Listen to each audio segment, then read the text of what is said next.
Greetings, my name is Ted Hicks. I'm the founder, CEO, and Chief Investment Officer for Hicks & Associates Wealth Management with an office in Cary as well as Southern Pines.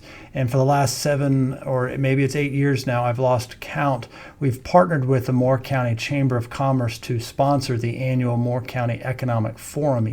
We do that each year in January, and just earlier today I spoke with Linda Parsons from the Chamber, and we're scheduling the 2023 Economic Forum. So we'll give you that date in just a minute. We want to encourage you to put that on your calendar. And while we're at it, we also thought we would provide a little bit of an update. This has been a very challenging economic year, and there's evidence to suggest it's going to continue to get potentially worse.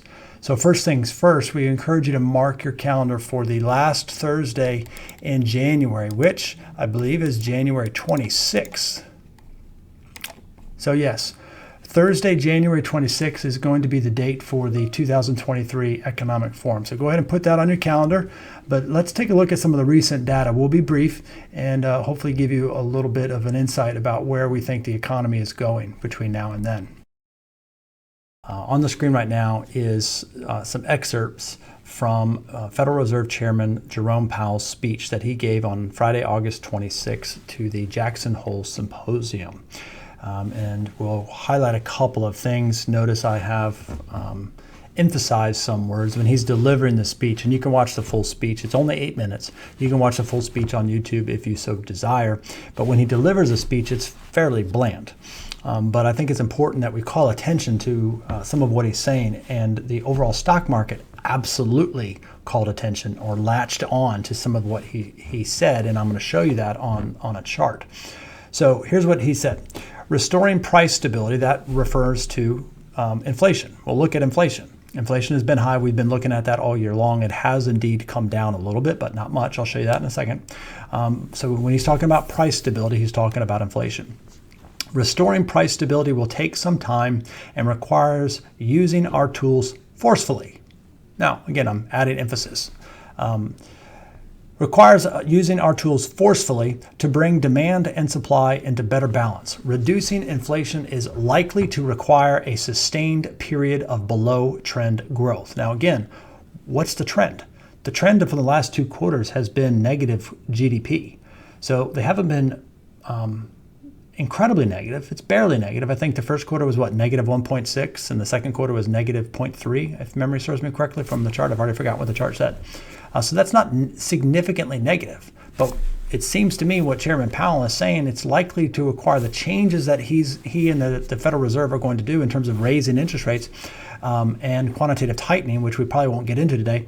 But reducing inflation is likely to require a sustained period of below trend growth. That doesn't sound like the economy is going to be growing.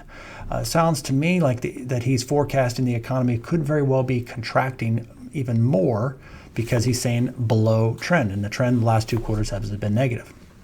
So he goes on and he says rate increases. Again, the rate increases he's talking about is the overnight lending rate, which has a almost a direct correlation to just about every interest rate throughout the economy, whether it's a credit card interest rate, a new mortgage interest rate, or home equity lines of credit. If you have a home equity line of credit, our encouragement would be to really focus on paying that off as quickly as you possibly can because of all of this.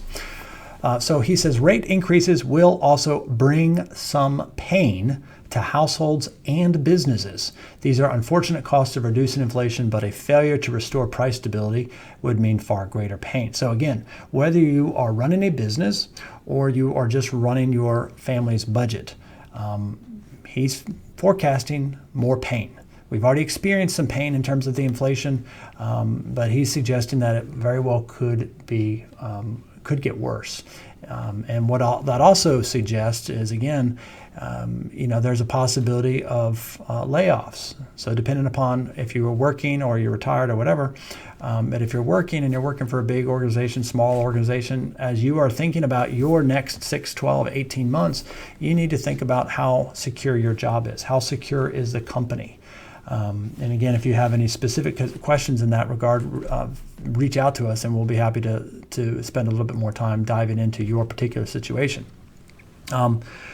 So good news, bad news. Chairman Powell says we will keep at it until we are confident the job is done. One of the concerns that many people have had is that Chairman Powell is going to hit the pause button and they're going to stop raising interest rates because we are experiencing economic pain. Again, there's reasons why people have been saying that, but I'm glad he made this comment. We will keep at it until we are confident the job is done.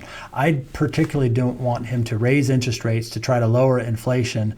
Then we see a recession, which is kind of what he's predicting here.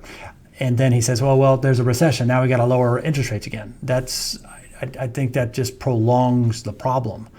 So I like the fact that he said we will keep at it until we are confident the job is done. But again, it's likely to require a sustained period of below trend growth, and it is likely to bring some pain. So that's Chairman Powell and Chairman Powell's speech, and what he is projecting is more economic pain. So I encourage you to save the date for January 26th. Join us for the Moore County Economic Forum in 2023, and we'll look forward to seeing you then. And more details will be coming out in terms of registration, et cetera, in the coming months. But for now, save the date. Again, if there's anything any of us can do, whether it's at the Chamber or here at Hicks & Associates Wealth Management, by all means, feel free to reach out. Thanks for watching, and I look forward to seeing you in 2023.